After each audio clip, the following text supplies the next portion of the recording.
नमस्कार दोस्तों, कैसे आप सब। एक बार बहुत स्वागत है कक्षा 9वीं के सारे बच्चों का।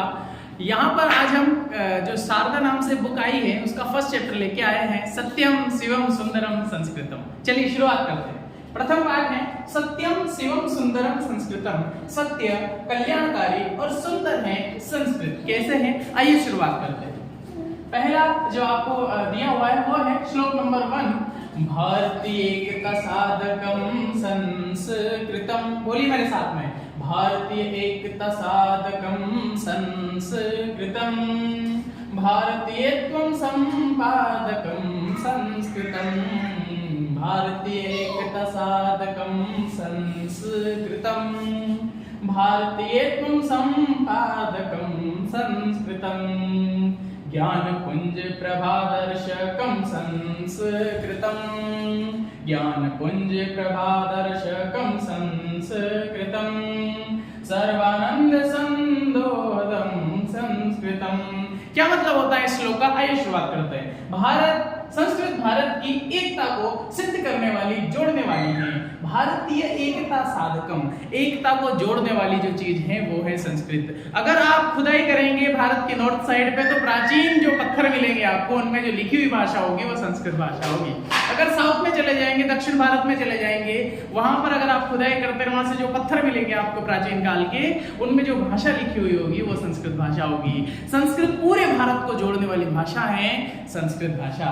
संस्कृत भारत की एकता को सिद्ध करने वाली, जोड़ने वाली भाषा है।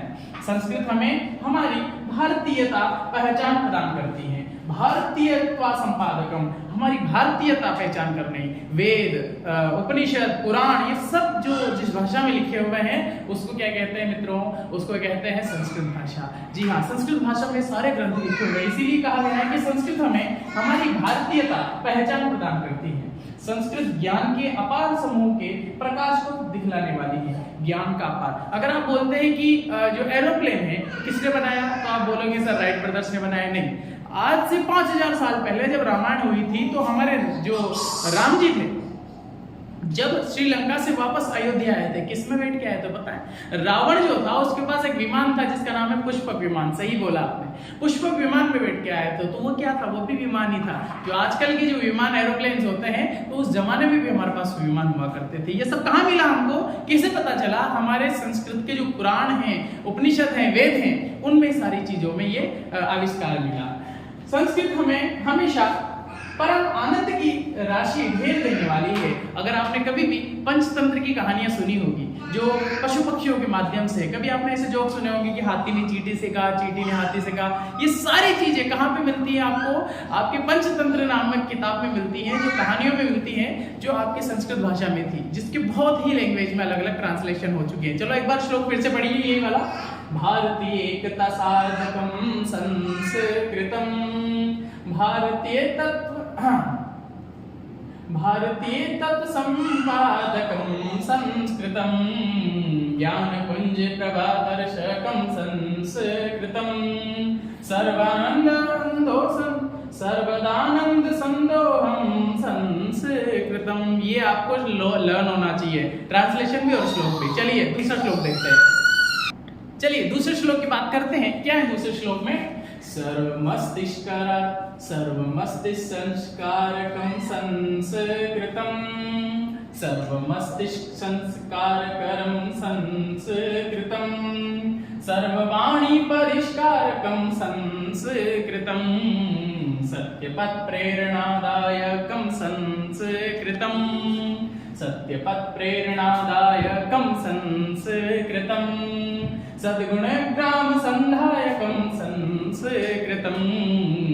चलिए इसका इंतजार को देखते हैं। संस्कृत हर व्यक्ति के मस्तिष्क को संस्कारित सभ्य बनाती है। संस्कृत सभी की वाणी को शुद्ध करती है। देखिए, सर्व मस्तिष्क संस्कारकम, जो मस्तिष्क को संस्कारित बनाए, संस्कार युक्त बनाए, वो संस्कृत भाषा है। सर्ववाणी परिष्कार है, जो अपनी वाणी को शुद्ध करती है। अगर अच्छा आपको बोलना है, अच्छा आपकी वाणी शुद्ध हो, मधुर हो, तो आपको संस्कृत पढ़ना चाहिए। जैसे अभी हम श्लोक पढ़ रहे हैं, जब भी आप भगवान की पूजा या प्रार्थना करने जाते हैं तो आप मंत्र बोलते होंगे, राग में मंत्र बोलते होंगे, सुर में मंत्र बोलते होंगे। कहाँ से सीखते हैं? सारी चीज संस्कृत से सीखते हैं। तो आपकी जो वाणी है वो परिष्कार होगी, शुद्ध होगी। कहाँ से होगी? संस्कृत से होगी।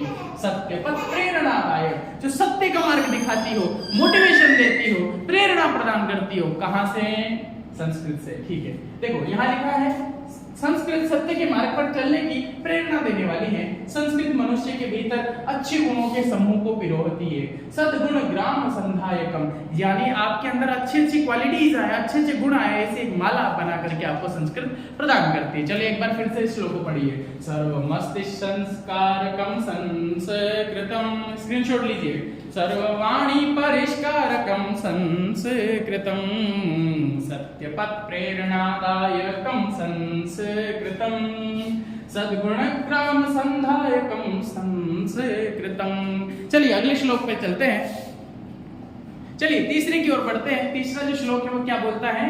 विश्व बंधुत्व विस्तारकम संस्कृतम, विश्व बंधुत्व विस्तारकम संस्कृतम, जो आपका विस्तार बढ़ाए, आपके दोस्तों की संख्या बढ़ाए, आपका विस्तार बढ़ाए। विश्व बंधुत्व विस्तारकम संस्कृतम, सर्वभूतेकताकारकम संस्कृतम, सर्वतः शांति संस्थापकम संस्कृतम, पंचशील प्रतिष्ठापकम संस्कृतम।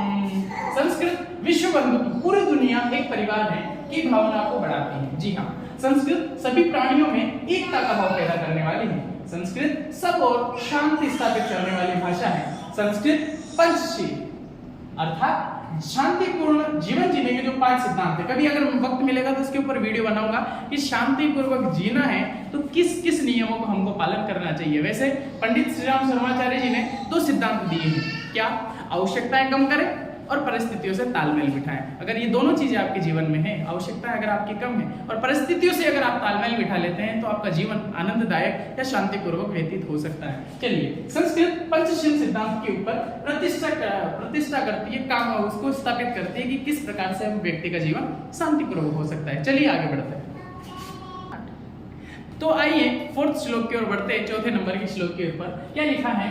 त्याग संतोष सेवा वेतम संस्कृतम, त्याग संतोष सेवा वेतम संस्कृतम, विश्व कल्याण निष्ठा युक्तम संस्कृतम, ज्ञान विज्ञान सम्मेलनम संस्कृतम, भुक्ति मुक्ति द्वयोर्बलनम संस्कृतम, त्याग संतोष सेवा वृत्तम संस्कृतम, विश्व कल्याण निष्ठा युक्तम संस्कृतम, ज्ञान विज्ञान सम्मेलनम संस्कृतम, भुक्ति मुक्ति द्वयोर्बलनम संस्कृतम। क्या होता है इसका मतलब? आइए देखिए।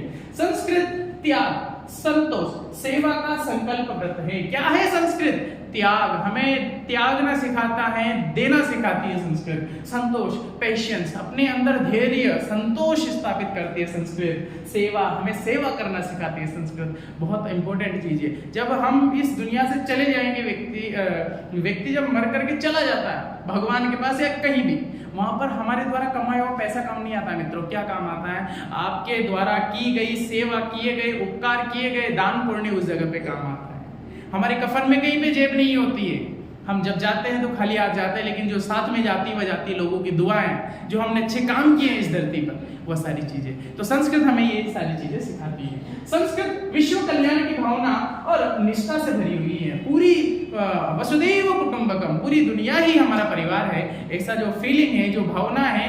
दुनिया में इतनी सारी भाषाएं मित्रों, कोई भी ये नहीं बोलता है। सभी बोलता है कि ये मेरा है, ये उसका है, ये मेरा है, ये उसका है, लेकिन संस्कृत ये बोलती है कि पूरी दुनिया ही हमारा परिवार है, हमें सारी दुनिया के लिए अच्छा काम करना चाहिए।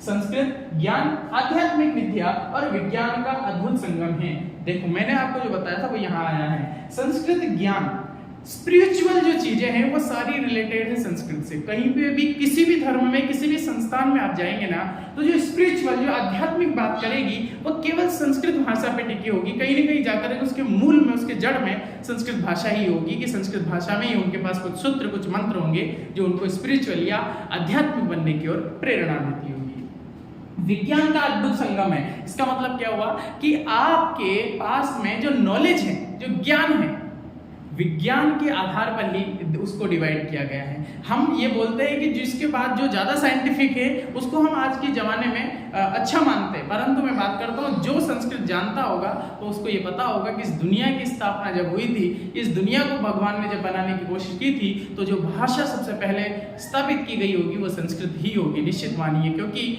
दुनिया की खोज जब से स्टार्ट हुई है और जितनी चीज़ें हमको प्राचीन काल की मिली है उनमें कहीं ना कहीं संस्कृत हमें मिली ही है। चलिए आगे बढ़ते हैं। संस्कृत सांसारिक सुख और मोक्ष दोनों को शक्ति देने वाली है। सांसारिक सुख को भी शक्ति देती है और मोक्ष दोनों तरफ हमें बढ़ाती है। अगर आपको समाज में काम करना है तब भी आपको संस्कृत पढ़नी चाहिए, अगर आपको संसार छोड़ के जाना है या संसार से विरक्त होकर के काम करना है तब भी आपको संस्कृत पढ़नी चाहिए। दोनों ही कंडीशन संस्कृत आपके लिए बहुत ही महत्वपूर्ण है, क्योंकि आपको जीवन जीने की कला जो सिखाती है वह संस्कृत है, आपको मोक्ष के पथ पे जो लेके जाती है वह संस्कृत है। चलिए आगे बढ़ते हैं। अब 5वें नंबर का श्लोक आपके आया है, धर्म कामार्थ मोक्ष प्रदम संस्कृतम। बोलिए, धर्म कामार्थ मोक्ष प्रदम संस्कृतम एति कामुच्छिकोत्कर्षदं संस्कृतम एति कामुच्छिकोत्कर्षदं संस्कृतम कर्मदं ज्ञानदं भक्तिदं संस्कृतम कर्मदं ज्ञानदं भक्तिदं संस्कृतम सत्यनिष्ठा शिवं सुंदरं संस्कृतम सत्यनिष्ठं शिवं सुंदरं संस्कृतम। संस्कृत भाषा धर्म, अर्थ, काम और मोक्ष, आगे जो चैप्टर आने वाला है सेकंड वाला, वो किसके ऊपर बेस है पता है आप लोगों को? वो बेस है आपका फाइनेंशियल लिटरेसी पे, अर्थात आपको अर्थ की शिक्षा हम देंगे, आपको पैसा कैसे बचाना चाहिए, कैसे कमाना चाहिए, क्या क्या सोर्स हो सकते हैं उसको बचाने का, इन फ्यूचर में उसको इन्वेस्ट करने का, वो सारी चीजें हम शारदा बुक के चैप्टर नंबर 2 में पढ़ने वाले हैं। तो यहाँ पे लिखा है संस्कृत भाषा आपको धर्म भी बताएगी, अर्थ के बारे में भी बताएगी, काम और मोक्ष के बारे में भी बताएगी, ये चारों चीजों के बारे में बताएगी। तो इनको प्रदान करने वाली है संस्कृत भाषा। यह इस श्लोक सांसारिक और पारलौकिक दोनों में उन्नति देने वाली है। यह संस्कृत भाषा हमें कर्म, ज्ञान और भक्ति का मार्ग दिखाती है। किस किस का? कर्म योग, ज्ञान योग, भक्ति योग, जो गीता में 3 महत्वपूर्ण चीजें हैं वो तीनों चीजें हैं जो कौन दिखाता है? संस्कृत भाषा में सिखाती है। संस्कृत सत्य पर आधारित है, कल्याणकारी है, कल्याण मतलब शिव को प्राप्त करने वाली है और अत्यंत ही सुंदर भाषा है। चलिए शुरुआत करते हैं श्लोक नंबर 6। शब्दलालित्य लीलावनं संस्कृतं। बोलिए, शब्दलालित्य लीलावनं संस्कृतं चारु माधुर्य धारा गृहं संस्कृतं विश्वचेतं कारकं संस्कृतं पूर्वजानां यश स्मारकं संस्कृतं शब्दलालित्य लीलावनं संस्कृतं चारु माधुर्य धारा गृहं संस्कृतं। पढ़िए श्लोक को अच्छे से पढ़िए, बहुत लर्न कीजिए, लास्ट वाला श्लोक है। संस्कृत शब्दों के सौंदर्य और लालित्य से भरा एक क्रीड़ा वन बगीचे के समान है। यह मधुरता और सुंदरता की बहती हुई धारा है।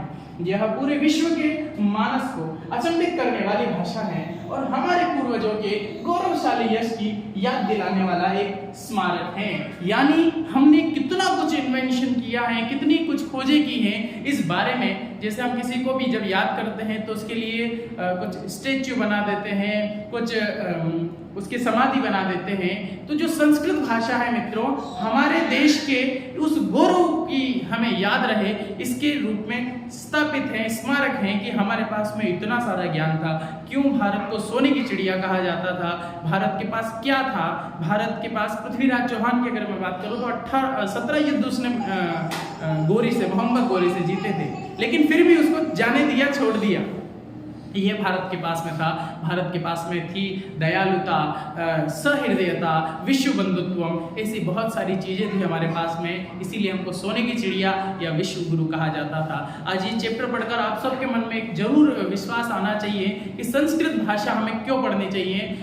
क्योंकि इसमें हमें हमारे जो जीवन है, हम जिस जगह पे स्थित है उस पर हमें गर्व होना चाहिए। ये चैप्टर पढ़ करके इसका मूल उद्देश्य ये है कि हमें वैल्यू पता होनी चाहिए कि हमारी संस्कृत की वैल्यू कितनी है, और लोगों को मोटिवेट करना चाहिए कि आपको संस्कृत जरूर से भी पढ़नी समझनी चाहिए, क्योंकि ये केवल धार्मिक किताबों में स्थित भाषा नहीं है, केवल मंत्रों तक स्थित नहीं है। संस्कृत भाषा हमें टेक्नोलॉजी के बारे में बताती है, साइंस के बारे में बताती है, हमारे सामाजिक कार्यों में काम आने वाली भाषा संस्कृत भाषा है। मित्रों, फिर से निवेदन करूंगा, ये चैप्टर कंप्लीट हो गया है। आप सबका ये वीडियो देखने के लिए बहुत बहुत धन्यवाद। परंतु ये वीडियो सब लोगों तक शेयर कर दो जिसको अभी तक ये पता नहीं है कि शारदा बुक नई किताब आई है। लेकिन इस चैप्टर को आप बार बार पढ़िए, लर्न कीजिए। ये श्लोक आप कहीं पर भी कविता के रूप में बोल सकते हैं। संस्कृत का इंपॉर्टेंस क्या है, संस्कृत का महत्व क्या है, ये मैंने इस चैप्टर में आपको बताया है। जगह जगह पर रोक करके मैं थोड़ा स्पीड में चल रहा हूँ क्योंकि मुझे पूरी किताब का ट्रांसलेशन आपको बताना है। चलिए मिलते हैं अगले वीडियो में, तब तक के लिए धन्यवाद। अगला जो टॉपिक रहेगा वह रहेगा फाइनेंशियल लिटरेसी का, आपको किस प्रकार से धन का नियोजन करना चाहिए। मिलते हैं अगले वीडियो में, धन्यवाद।